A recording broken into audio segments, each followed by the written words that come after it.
Welcome to the Joe Legato Show. I'm your host, Dr. Joe Legato, and today we're going to be answering a question on how did China's transition from an economically backward nation to a global economic powerhouse happen so rapidly.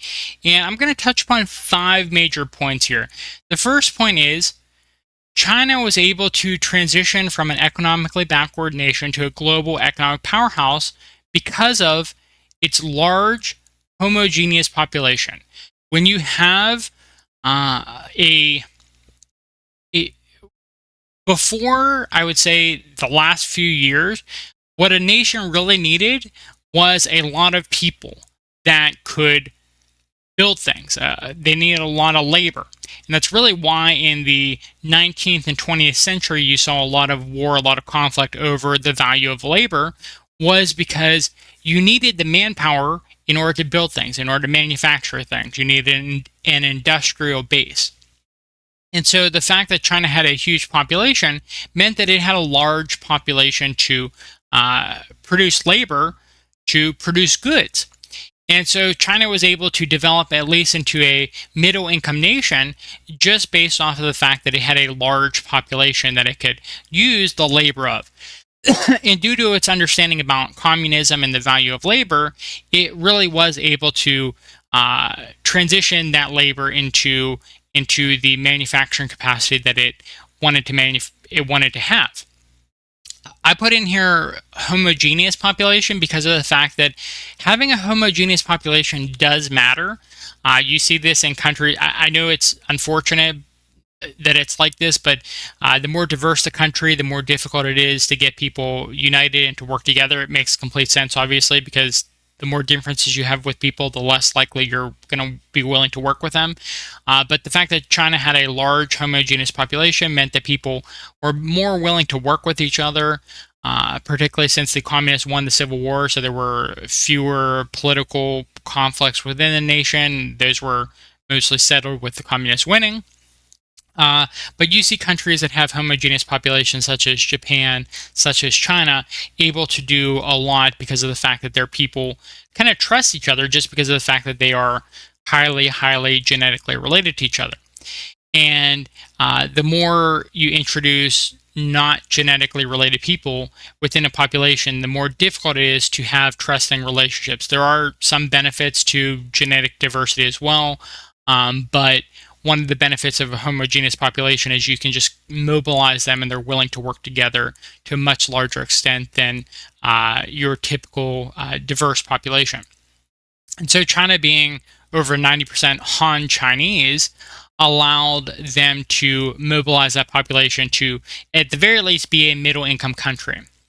Another thing to consider here is China was able to transition from an economically backward nation to a global economic powerhouse because of sacrifice. And this is worth pointing out, this is worth emphasizing, having a specific bullet point on, which is that a lot of people sacrificed.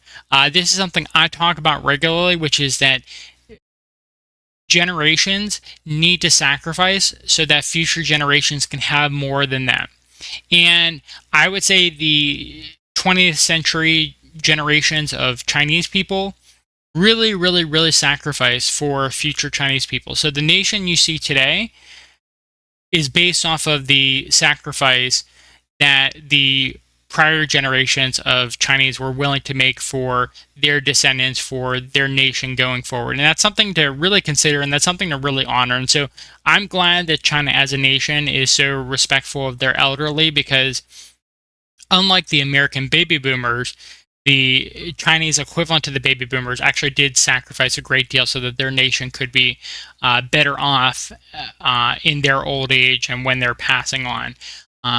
But yeah, it's amazing to see sacrifice amongst generations for future generations, and I would encourage anyone watching this that your generation should be sacrificing in order to make a better future for future generations. Even if you're not having your own biological descendants, if you care about your nation, your civilization, you have to make some sacrifices. And so I just wanted to spend some time honoring the Chinese sacrifice, those generations, their sacrifice for the current generations, because China is the powerhouse it is today because of those sacrifices. Another point worth making is how did China's transition from an economically backward nation to a global economic powerhouse happen so rapidly? Planning. And I love this aspect of China where they have 5 year plans. They have something like, they look decades into the future too. So not only will they have 5 year plans, but they'll be like, how do these 5 year plans connect and how can they lead to a greater vision for the nation?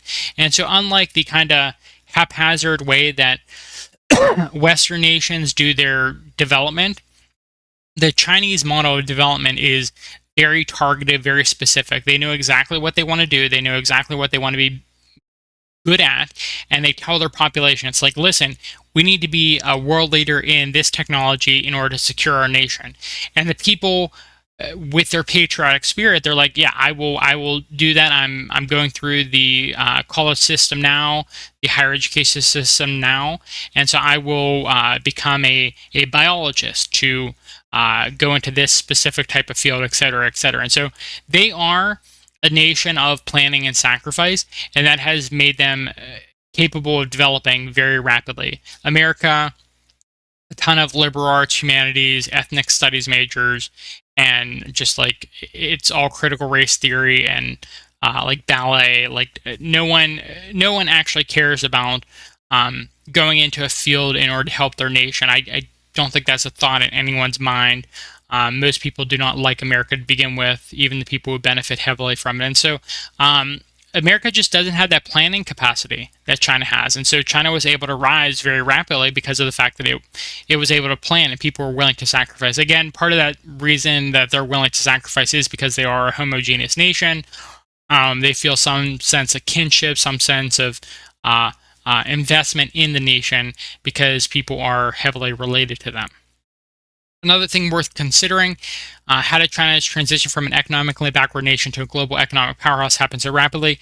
They had harmonious development. This is something worth considering where United States, whenever they develop, they say, okay, how can we maximally exploit our population in order to get as much wealth as possible for the billionaires who control our nation? That's like, they're like, are these pharmaceuticals addictive enough that we can have people on them for the rest of their lives and they can be paying into the system for the rest of their lives so we can make money? That's like how the American model is. That's how the American model, how the people think within that model.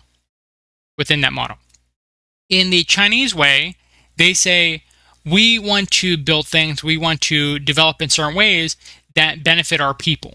And so they try as much as possible for what they call harmonious development. They want to make sure that any ways they develop, any ways they grow as a nation, it's something that will benefit people and benefit the civilization, the Chinese civilization. And so that type of harmonious development is just, I don't want to say a unique aspect, but I think that the individualism elements of the West has been so integrated into the world as a whole that people have forgotten the idea of developing in such a way that it's sustainable. People are only really looking out for themselves. And the last thing I'll say here is, how did China's transition from an economically backward nation to a global economic powerhouse happen so rapidly? Opportunity. I mean, the United States was so busy in other regards, and China just had so many various benefits. United States forgot why they would keep Germany down and Russia out in Europe, and it was because they didn't want to combine the manufacturing capacity of Germany with the raw resources of Russia. And because they forgot why they were doing that, they didn't keep track of the fact that Russia just kind of turned around and said, oh, China now has a huge manufacturing capacity, maybe we could just work with them. And so that opportunity arose, and America just dropped the ball. They weren't paying attention. And so China took advantage of the opportunities presented to itself. It took advantage of the opportunities to become a naval mercantile power, where before they hated the sea. They were like, this is where the invaders came from, the colonialists came from, in order to provide opium to our people and destroy our nation.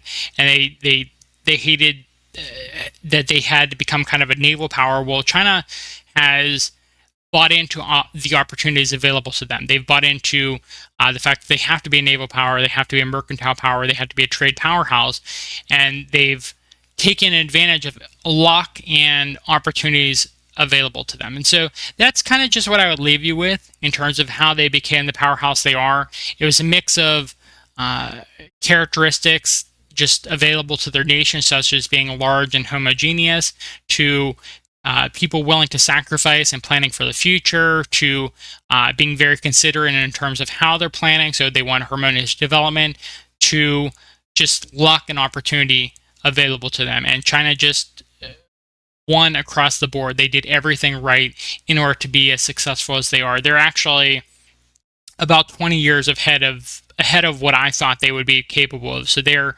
very successful as a nation. They've been maximally using everything that's available to them. And so that's how I would answer the question of how did China's transition from an economically backward nation to a global economic powerhouse happen so rapidly. If you want to hear more from me and you liked my answers to these questions, please like this video and subscribe to our channel for more content. I will be back with more questions and answers in the future. Bye.